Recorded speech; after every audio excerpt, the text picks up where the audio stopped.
Hello everyone.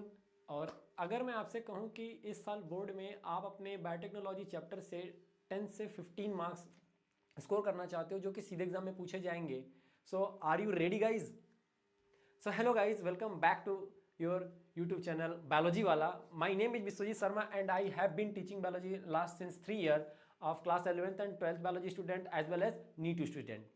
So आज हम लोग डिस्कस करने वाले हैं बायोटेक्नोलॉजी चैप्टर के बारे में कि ये चैप्टर उतना टफ नहीं है, लेकिन एक्चुअली बच्चे इसे गलत तरीके से पढ़ते हैं जिसकी वजह से अपना मार्क्स वगैरह लूज कर देते हैं। तो आज हम लोग पूरा फोकस करने वाले हैं कि एग्जाम में इस चैप्टर को सॉल्व करने के, इस चैप्टर के क्वेश्चन को सॉल्व करने के लिए किस स्ट्रेटजी से इस चैप्टर को पढ़ें ताकि आने वाले सारे क्वेश्चन हमको बिल्कुल आसानी से समझ में आए और उसको हम अच्छे से टैकल कर पाएं। इसी तरह जुड़े रहिए। चलिए स्टार्ट करते हैं हाई जोश के साथ में, क्योंकि बायोलॉजी वाला के अंदर सिर्फ कॉन्सेप्ट क्लियर नहीं होता है, क्रिस्टल क्लियर। अब देखते हैं आज के ये आपको आपके सामने लगा हुआ है बायोटेक्नोलॉजी यूनिट। हम लोग डिस्कस करना है मोस्ट इंपॉर्टेंट टॉपिक कौन कौन से हैं, आज हम लोग इसको डिस्कस करेंगे। फर्स्ट ऑफ ऑल आज हम लोग डिस्कस करेंगे कि पहला जो चैप्टर है इसके अंदर आप लोगों के क्लास 11th और क्लास 12th चैप्टर के अंदर दो चैप्टर है। क्लास 12th के अंदर दो चैप्टर है, biotechnology its principle and next chapter is आपका एप्लीकेशन वाला चैप्टर है। First of all we will discuss about the first chapter of biotechnology, that is core principle and tools of biotechnology. देखिए आपका इस चैप्टर के अंदर जो जो इंपॉर्टेंट टॉपिक्स हैं मैं आज उनको बताने वाला हूं। तो आज का ये सेशन बिल्कुल मिस मत करना, अपने सारे दोस्तों के बिल्कुल सेशन शेयर कर देना ताकि उनके भी बोर्ड के अंदर अच्छे मार्क्स आ जाए।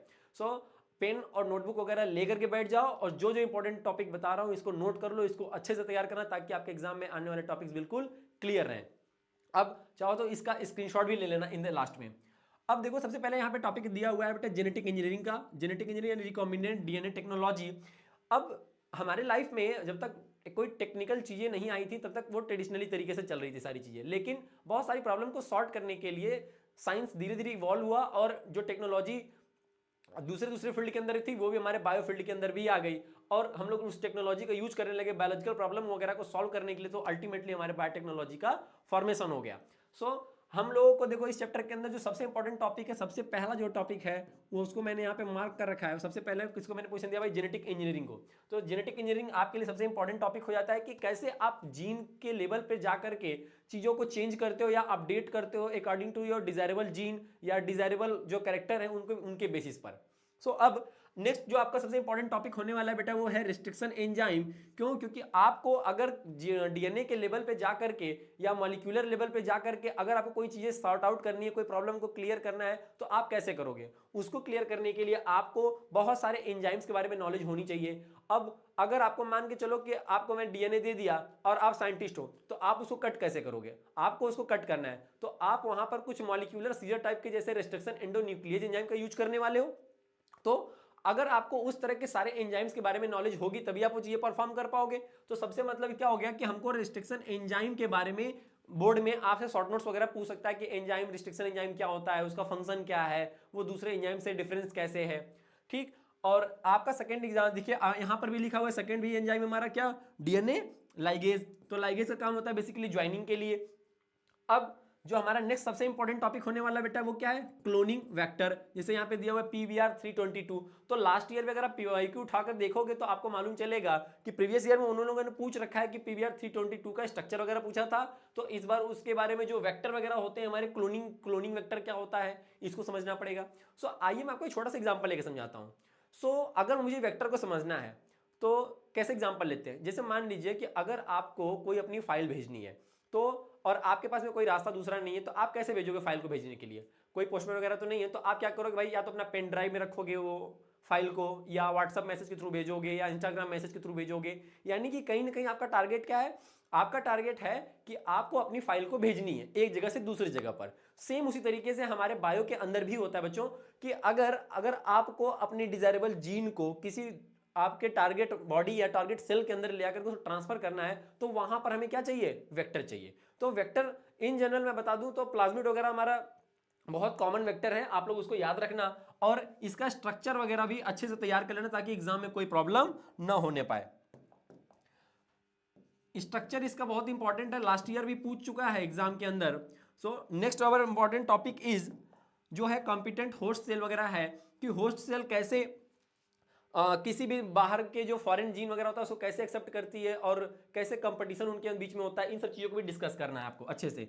नेक्स्ट हमारा पॉलीमराइज चेन रिएक्शन पीसीआर, ये भी बहुत इंपॉर्टेंट बेटा, 3 मार्कर क्वेश्चन में जनरली ये पूछ लेते हैं। 3 मार्कर क्वेश्चन में आपको पीसीआर को दे देंगे या उसके स्टेप्स बेसिकली लिखने के लिए पूछ लेते हैं, उसका फंक्शन क्या है, इसका एप्लीकेशन क्या है पीसीआर का डेली लाइफ के अंदर बायोटेक्नोलॉजी के फील्ड में, वो भी आपको इंपॉर्टेंट है, याद रखना। नेक्स्ट बेटा आपका जेल इलेक्ट्रोफोरेसिस और isolation of DNA, DNA fragmentation यानी डीएनए को छोटे छोटे टुकड़ों के अंदर कैसे उसको सेग्रीगेट करोगे या डिफरेंशिएट करोगे, और डीएनए कैसे निकालोगे, on the basis of the size DNA को आप कैसे अलग करते हो, उन सब चीजों को भी हमें याद रखना है, उसके बेसिक प्रोसीजर को भी अच्छे से तैयार कर लेना है इस चैप्टर के अंदर। सो अगेन लाइगेशन क्या है, ट्रांसफॉर्मेशन क्या है, और हमारे जो जीन होते हैं ये कैसे अपने आप को एक्सप्रेस करते हैं, इन सब एक्सप्रेशन को भी समझना है हमें बिल्कुल अच्छे से। आप इसका शॉर्ट नोट्स रेडी कर लो ताकि आपको लास्ट मोमेंट में रिवीजन के लिए मात्र 1 और 2 पेज ऑफ A4 शीट का पढ़ना पड़े, ताकि आपको कोई भी प्रॉब्लम न होने पाए। और यहाँ पे लास्ट में आपको इस चैप्टर के अंदर जो सबसे इंपॉर्टेंट टॉपिक है वो आपका डाउन स्ट्रीमिंग प्रोसेस, कि आप जब कोई चीज अगर बना लेते हो पॉलीमराइज चेन रिएक्शन के थ्रू यानी मल्टीपल कॉपीज ऑफ डीएनए आपने मान चलो बना लिया, तो अब आप उसको मार्केटिंग के अंदर कैसे बड़े लेवल पर यूज कर पाओगे, तो उसके लिए आपको डाउन स्ट्रीमिंग प्रोसेस करनी पड़ती है। तो डाउन स्ट्रीमिंग प्रोसेस के ऊपर आपके शॉर्ट नोट्स पूछ सकता है, और क्या क्या बेसिक प्रोसीजर्स होते हैं डाउन स्ट्रीमिंग प्रोसेस के वो भी पूछेगा, तो आप इसके ऊपर अपना शॉर्ट नोट्स रेडी कर लेना। सो बेसिकली ये जो जितने मैंने यहाँ पे इंपॉर्टेंट पॉइंट बता रखे हैं ये इस बार के एग्जाम में ही नहीं, अब पिछले कई बार से लगातार इन्हीं इंपॉर्टेंट टॉपिक्स के ऊपर क्वेश्चन आया हुआ है। सो अगर आप इतने टॉपिक्स तैयार कर लेते हो तो इस चैप्टर से लगभग जो हमारे 8 to 10 मार्क्स के क्वेश्चन आने वाले हैं वो सीधा आपके इन्हीं टॉपिक से आने वाले हैं। तो आपका फोकस ये होना चाहिए कि भाई सबसे इंपॉर्टेंट टॉपिक को ही मैं सबसे पहले तैयार कर लूं, जिससे कि हमारा बोर्ड में इस चैप्टर से आने वाले क्वेश्चन मेरे आसानी से सॉल्व हो जाए। ये तो रहा पूरा प्रिंसिपल का कि जेनेटिक इंजीनियरिंग का जेनेटिक इंजीनियरिंग होती क्या है, कैसे करते हैं, क्यों करते हैं। Every question will arise by the examiner, कुछ भी पूछ सकते हैं वो, तो आप इन सब टॉपिक्स को बिल्कुल अच्छे से क्लियर कर लेना। So now we will move to the next slide, यानी नेक्स्ट चैप्टर जो आपका है, आपका नेक्स्ट चैप्टर बेसिकली बात करता है कि बायोटेक्नोलॉजी का एप्लीकेशन पोर्शन क्या है, हम उसको डेली लाइफ के अंदर कहां पर इंप्लीमेंट कर सकते हैं, कहां पर अप्लाई करते हैं। तो आजकल चूंकि बोर्ड का जो पेपर सेट हो रहे हैं वो इस बेसिस पे हो रहे हैं ऑन द बिहाफ ऑफ की प्रैक्टिकल एस्पेक्ट की बात करते हैं, रियल लाइफ बेस्ड की रियल लाइफ बेस्ड स्टडी की बात करते हैं। केस बेस्ड स्टडी जब आप सॉल्व करोगे तो आपको वहां पे देखने को मिलता है कि अगर कोई केस बेस्ड स्टडी उन्होंने बनाई है तो आप देखोगे कि वहां पर जीन थेरेपी के रिगार्डिंग कोई केस स्टडी आ जाए, या आपका जेनेटिक मॉडिफाइड क्रॉप्स वगैरह के बारे में पूछ लेते हैं। तो अगर एक केस बेस्ड स्टडी दिया उन्होंने, इसका मतलब कहीं ना कहीं वो रियल लाइफ प्रॉब्लम हो सकती है, रियल लाइफ से पिक करेंगे वो कॉन्सेप्ट को।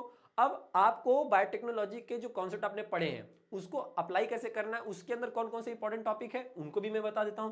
जैसे सबसे इंपॉर्टेंट अगर मैं बात करूं इसमें सबसे पहला दिया हुआ है रिकॉम्बिनेंट इंसुलिन के बारे में। इंसुलिन क्या बेटा, बेसिकली इंसुलिन हमारा प्रोटीनिशियस नेचर का होता है, ठीक है। आप लोगों ने क्लास 11th के अंदर पढ़ाई करी होगी, जो हमारा हार्मोन वाला चैप्टर है उस चैप्टर के अंदर आपको बताया जाता था वहां पर कि हार्मोन भी हमारे दो तरह के होते थे, स्टेरॉयडल नेचर होता था और अमीनो एसिड डेरिवेटिव वाले होते थे, यानी कि वाटर सॉल्युबल और फैट सॉल्युबल, दो तरह के हार्मोन होते थे। उसी में एक टाइप हमारा इंसुलिन में आता है। तो रिकॉम्बिनेंट इंसुलिन क्या होता है, कैसे फंक्शन करता है बायोटेक्नोलॉजी के एस्पेक्ट में, ये भी अच्छे से पढ़ना आपको। फिर पढ़ना आपको जीन थेरेपी के बारे में। Gene therapy again one of the most important concept की जो कि आपका एग्जामिनर पूछ सकता है आपसे। और इलिसा टेस्ट यानी एंजाइम लिंक्ड इम्यूनोसॉर्बेंट ऐसे इसको बोलते हैं। बेसिकली इसका डिजीज वगैरह को आइडेंटिफाई करने के लिए इसका हम लोग यूज करते हैं। तो अब आपसे अगेन पूछ सकता है एमसीक्यू में कि for which disease ELISA test can be use, तो आपको इसका आंसर पता होना चाहिए, राइट। तो इसके बारे में अच्छे से तैयारी करना। अब अगेन मोस्ट इंपॉर्टेंट अगर जो आप पीवाईक्यू उठा के देखोगे तो सर 9 राइट, आई थिंक जहां तक मैं रिकॉल कर पा रहा हूं 2023 के अंदर एंड 21 के अंदर ऑलरेडी क्वेश्चन पूछा जा चुका है जेनेटिक मॉडिफाइड क्रॉप ऑर्गेनिज्म के ऊपर, तो इसके बारे में अच्छे से पढ़ लेना। अब मैं जैसे यहाँ पे एक बीटी कॉटन दिया हुआ है, तो बीटी कॉटन को मैं आपको एक छोटी सी स्टोरी बता देता हूँ, आपको कैसे याद करना है। भाई देखो, इसको कई बार क्या होता है बोनस पॉइंट है, जो बच्चे अभी तक यहाँ तक रुके हुए उनके लिए कुछ तो फायदा होना चाहिए। सो अब आप सुनो छोटी सी कहानी। कहानी क्या है कि मान लेता हूँ कि एक मेरे पास के एक दोस्त है, जिनको किसान है, उनका नाम क्या है भाई, रामलाल है। तो रामलाल ने क्या काम किया, उन्होंने अपनी खेती करी भाई, कॉटन की खेती करी। अब उनको में क्या हो गया कि कॉटन खेती करी लेकिन उसमें कुछ इंसेक्ट लग गए। अब इंसेक्ट लगे तो क्या हो गया कि उन्होंने भाई पेस्टिसाइड वगैरह डाली, लेकिन पेस्टिसाइड से भी उनको कोई लाभ नहीं मिला। तो अब वो क्या काम करते हैं भाई, उनकी हेल्थ भी खराब हो रही है उस चक्कर में, प्लांट की हेल्थ खराब हो रही है। तो उन्होंने कहा कि कुछ रास्ता अपनाया जाए। तो क्या हुआ कि मेरे साथ के एक दोस्त थे, वो क्या थे, साइंटिस्ट थे। तो उन दोनों लोगों की रामलाल किसान की और साइंटिस्ट की क्या हो गई दोस्ती। तो उन्होंने अपनी प्रॉब्लम बताई। तो प्रॉब्लम बताई कि भाई इंसेक्टिसाइड वाला प्रॉब्लम आ रहा है, मैं कीड़े लग करके मेरे पेड़ को खराब कर दे रहे हैं। तो उन्होंने क्या काम कहा कि भाई चलो हम आपके प्लांट को एक ऐसा चीज दे देते हैं जो उसके अंदर जाकर के, अब हम आपको बाहर से कोई चीज का छिड़काव वगैरह कुछ नहीं करना है, प्लांट अब आपका खुद अपने आप बॉडीगार्ड की तरह अपना काम करेगा और उससे कोई प्रॉब्लम नहीं होगी। तो उन्होंने क्या करा, उन्होंने अल्टीमेटली क्या काम किया भाई, क्राइजीन को लेकर के बायोटेक्नोलॉजी के हेल्प से उस प्लांट के अंदर क्राइजीन को इंसर्ट करा दिया।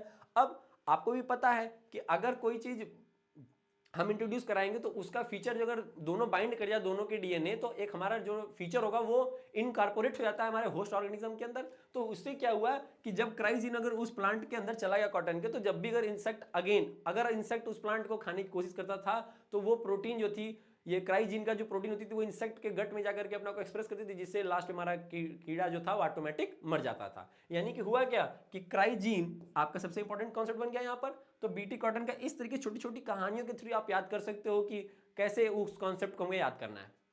अगेन जो एक यहाँ पे दिख रहा है, अगेन इंपॉर्टेंट टर्म आ गया है, ट्रांसजेनिक एनिमल। अब ये ट्रांसजेनिक एनिमल बेटा क्या होते हैं, अब ऐसे समझो जरा सा कि सपोज जरा एक छोटा सा कॉन्सेप्ट एग्जांपल लेते हैं, रियल लाइफ एग्जांपल। आपके पास में आपका फोन है और आपको एक ऐप इंस्टॉल करना है। तो आपने क्या काम किया भाई, अपना फोन लिया, उसमें ऐप इंस्टॉल कर दिया। तो अब मैं कहूं कि ऐप आपने इंस्टॉल किया होगा तो उससे कुछ नए फीचर मिल रहे होंगे, कुछ आपको उसका यूज कर रहे होंगे। सेम इसी कॉन्सेप्ट पे आपका जो एनिमल्स होते हैं वो भी यूज किए जाते हैं। जैसे मान लिया मैं कि कोई मेरे पास में फॉरेन डीएनए है, जो मेरा डिजायरेबल पोर्शन डीएनए है, जिसके पास में कुछ डिजायरेबल मेरी जीन्स हैं। अब मैं क्या काम करूंगा, मैं उसको किसी होस्ट के अंदर ले आकर के इन्वॉल्व कर दूंगा। यानी कि अगर मैं कहीं फॉरेन जीन को या फॉरेन डीएनए को किसी एनिमल के अंदर डाल रहा हूं, तो वो जो एनिमल बनेगी उसको बोलेंगे ट्रांसजेनिक एनिमल। आपका बहुत इंपॉर्टेंट इसका एग्जांपल आपके एनसीईआरटी के अंदर दिया हुआ है। एक तो रोजी काऊ का दिया हुआ है, जो कि human nutrient rich milk produce करती है, और डॉली वाला आपको एग्जांपल दिया होगा। तो वो दोनों एग्जांपल भी आपको अच्छे से याद रखने हैं, क्योंकि एग्जांपल बिना कुछ भी पॉसिबल नहीं कि आप अच्छे से स्कोर कर पाओ। तो इसके लिए एग्जांपल बेटा मस्ट है। अगेन अगेन जो इंपॉर्टेंट नेक्स्ट हमारा अगला इंपॉर्टेंट टॉपिक है वो क्या है भाई, वो है हमारा मॉलिक्यूलर डायग्नोसिस। की मॉलिक्यूल लेवल पर हम जाकर के ये चीजें देखते हैं कि क्या चीजें हुई हैं। जैसे फॉर एग्जांपल अगर मैं केस लूं तो हम बोल सकते हैं कि हाँ म्यूटेशन, व्हाट इज म्यूटेशन भाई, अल्ट्रेशन या तो लूज कर दे किसी भी नाइट्रोजनस बेस पेयर को, या डिलीट हो जाए या गेन हो जाए। जब भी अगर कोई भी नाइट्रोजनस बेस हमारा एटीजीसी के अंदर से अगर वो स्विच कर जाए या चेंज हो जाए, तो उसको क्या बोलेंगे, म्यूटेशन बोलेंगे। यानी मॉलिक्यूलर लेवल पर हमें अगर किसी चीज को चेक करना है कि उसके अंदर क्या चेंजेस आए हैं, तो उसको क्या बोलेंगे, मॉलिक्यूलर डायग्नोसिस बोलते हैं। ताकि अगर उससे कोई होने वाली प्रॉब्लम हो तो हम उसकी पहले ही डिटेक्ट कर लें और उसका पहले ही क्योर करने लगे। और इनकेस अगर कोई प्रॉब्लम होगी भी तो भी हम बाद में उसको कम से कम डायग्नोसिस करके हम उससे बचने के तरीके ढूंढ सकते हैं। नेक्स्ट है बेटा दो चीजें आपके यहाँ पे अगेन इंपॉर्टेंट है, one of the most important short type यानी 3 मार्कर क्वेश्चन के लिए ये भी इंपॉर्टेंट है। 5 मार्कर के अंदर याद रखिएगा, जेनेटिक इंजीनियरिंग से कॉन्सेप्ट पूछेगा या पीसीआर पूछेगा, जेल इलेक्ट्रोफोरेसिस भी पूछ सकता है, और 3 मार्कर के लिए बायो पेटेंट और बायो पैरेसी के अंदर इंपॉर्टेंट टर्म है, ये पूछ सकता है। आपको मैं दो सबसे छोटे simple language real life based के कॉन्सेप्ट में मैं समझाता हूं। बायो पेटेंट यानी कि आपका मेहनत का लीगल प्रोटेक्शन। अगर सिंपल एक लैंग्वेज में मैं बोलूं तो मैं सिंपल एक शब्द में बोल सकता हूं क्या, कि मेहनत का लीगल प्रोटेक्शन। यानी कि आपने कोई मेहनत करके कोई अपना कॉन्सेप्ट डेवलप किया या कोई एक्सपेरिमेंट किया, कोई खोज की, और अब आप उसको बायोलॉजी के अंदर अपने एक्सपेरिमेंट को प्रोटेक्ट करके रखना चाहते हो कि उसका कोई मिसयूज वगैरह ना कर पाए और सारा क्रेडिट आपको ही जाए, तो उसको बोलते हैं बायो पेटेंट। उसको क्या बोलेंगे, बायो पेटेंट। इसको बोलेगा भाई मेहनत का लीगल प्रोटेक्शन। इस तरीके से आप ट्रिक के थ्रू याद कर सकते हो। नेक्स्ट बायो पायरेसी बेटा क्या होता है, अगर ये प्रोटेक्शन है तो ये क्या होगा, एक्सप्लॉइटेशन। यानी आपके बिना कंसेंट के, बिना अनुमति के क्या करें, आपके चीजों को कोई दूसरा यूज करने लगे। तो यानी यहां पर क्या बोलेंगे, हम कहेंगे कि ज्ञान की चोरी। अगर इसको सिंपल शब्द में याद कर रहा हूं तो हम क्या बोल सकते हैं भाई, ज्ञान की चोरी। यानी आपने मेहनत करके कोई नॉलेज इकट्ठा की और उसको चला कोई दूसरा चोरी करने लगा। तो अब हमें क्या काम करना है भाई, हमें अपने नॉलेज को प्रोटेक्ट भी करना है जितना हमारे पास में, उसको क्या बोलेंगे, बायो पेटेंट। तो उम्मीद है मुझे कि आज अगर आप लोग अभी तक यहां तक रुके हो तो इस तरीके के छोटे छोटे जो मैं रियल लाइफ एग्जांपल बता रहा हूं जिसके थ्रू कई कॉन्सेप्ट क्लियर होते जा रहा है। तो आपको क्या, अगर ये सेशन पसंद आएगा तो अपने दोस्तों के साथ भी शेयर करिए ताकि उनके भी अच्छे मार्क्स आए। सो अगेन यहां तक तो हम लोगों ने बात करी है भाई किस चीज की, कि कौन कौन सी इंपॉर्टेंट टॉपिक्स हैं, कॉन्सेप्ट हैं जिनको हमें अच्छे से तैयार करके जाना है बायोटेक्नोलॉजी चैप्टर का, ताकि हमारे बोर्ड में 95% प्लस अच्छा स्कोर कर पाए हम लोग बायोलॉजी के अंदर। और एज वेल एज नीट के भी जो आने वाले क्वेश्चन है, नीट का भी एग्जाम आ रहा है, सीयूटी का भी एग्जाम आ रहा है, तो आप उसमें भी अच्छे से स्कोर कर पाए। सो अगेन हम लोग यहाँ पे सबसे पहले डिस्कस करेंगे कि देखिए सेशन के अंदर पढ़ना सिर्फ ये जरूरी नहीं कि क्या इंपॉर्टेंट टॉपिक है, बट सम बच्चे, कुछ बच्चे होते हैं कि बायोटेक्नोलॉजी चैप्टर उनको बहुत टिपिकल लगता है, बहुत डिफिकल्ट लगता है, बट ऐसा नहीं है। आपका अप्रोच अगर सही है तो बिल्कुल आप अच्छे से इसके अंदर स्कोर कर सकते हो। तो सबसे पहले हम लोग देखेंगे यहां पर कि कौन सा ऐसा पॉइंट है जिसके ऊपर हमें फोकस करना चाहिए अपनी प्रिपरेशन के टाइम पर। तो बेटा देखो यहां पर लिखा हुआ है सीबीएसई बोर्ड स्ट्रेटजी के ऊपर आपको सबसे पहले फोकस करना है डायग्राम्स के ऊपर, क्योंकि आपको पता है कि अगर आप बायोलॉजी फील्ड के अंदर से आ रहे हो तो बायोलॉजिकल डायग्राम वगैरह का बहुत इंपॉर्टेंस बढ़ जाता है। क्यों? क्योंकि आपको अपने कॉन्सेप्ट को एक्सप्लेन करने के लिए बायोलॉजी के डायग्राम्स का जरूरत या हेल्प पड़ती है, जरूरत पड़ती है, हेल्प लेना पड़ता है। तो आप सबसे पहले क्या करोगे, इस चैप्टर के अंदर जो भी इंपॉर्टेंट टॉपिक डायग्राम्स है, जैसे PBR322 का डायग्राम हो गया, PCR का डायग्राम हो गया, जेल इलेक्ट्रोफोरेसिस का डायग्राम हो गया, और अगर मैं बताऊं दो इंपॉर्टेंट डायग्राम और, तो वेक्टर वगैरह का डायग्राम हो गया, जेनेटिक इंजीनियरिंग के बेसिक स्टेप के अंदर आपको उसको डायग्राम के थ्रू एक्सप्लेन करोगे, लॉन्ग क्वेश्चन के अंदर पूछ रहा है तो यानी सबसे पहले हमें अगर बोर्ड में अच्छे मार्क्स लेकर के आने हैं और इस चैप्टर के अंदर अगर 10 to 15 मार्क्स अपने कंफर्म कर लेने हैं, तो सबसे पहले आपको तैयारी के टाइम पर एक चीज इंश्योर करना पड़ेगा कि आपका डायग्राम की प्रैक्टिस हो चुकी हो। नेक्स्ट बड़ा है कि आपको क्या काम करना है, एग्जाम में आंसर लिखते टाइम में स्टेप्स में फ्लो चार्ट फॉर्मेट में लिखना है, पैराग्राफ बड़े बड़े नहीं लिखने हैं। आपको कोई कॉन्सेप्ट अगर आ रहा है तो उसके अंदर छोटे छोटे फ्लो चार्ट के फॉर्म में आप अपने कॉन्सेप्ट को अपीयर कराओ, वहां पे रिप्रेजेंट करो, ताकि एग्जामिनर को कम टाइम में भी आपके सारे नॉलेज जितना आपको आप उसको एक्सप्रेस करो तो डायरेक्ट टीचर तक वो समझ पाए वो। अब नेक्स्ट इंपॉर्टेंट चीज होती है बेटा कि आपको हमेशा याद रखने कीवर्ड्स, यानी अगर कभी भी क्वेश्चन जब आप पढ़ रहे हो तो क्या होता है कि समटाइम हमारे पास नॉलेज बहुत सारी होती है, मैंने बहुत पढ़ के आए हैं, लेकिन अब जो क्वेश्चन की डिमांड है, यानी हमेशा आपका फोकस होना चाहिए किसके ऊपर, डिमांड ऑफ द क्वेश्चन। क्योंकि अगर डिमांड ऑफ द क्वेश्चन को आप फुलफिल नहीं करोगे तो आप भले ही कितना भी लिख करके आ जाओ लेकिन आपको मार्क्स नहीं मिलेंगे। तो always focusing on the demand of the question और उसको फुलफिल करो, क्वालिटी के साथ में कंप्रोमाइज नहीं करनी है। बात समझ आ रही है? तो इसलिए वो क्या काम करना है, हमेशा फोकस करना है डिमांड ऑफ द क्वेश्चन के ऊपर। दूसरा, कॉन्सेप्ट जो भी आप पढ़ रहे हो यहां पर उसको क्रिस्टल क्लियर एग्जाम में भी लिख करके आना, ताकि आपको जैसे आसानी समझ में आए उसी तरीके से टीचर को भी जो कॉपी आपके चेक करेंगे उनको भी अच्छे से समझ में आ जाते हैं, यानी कॉन्सेप्ट क्रिस्टल क्लियर होना चाहिए।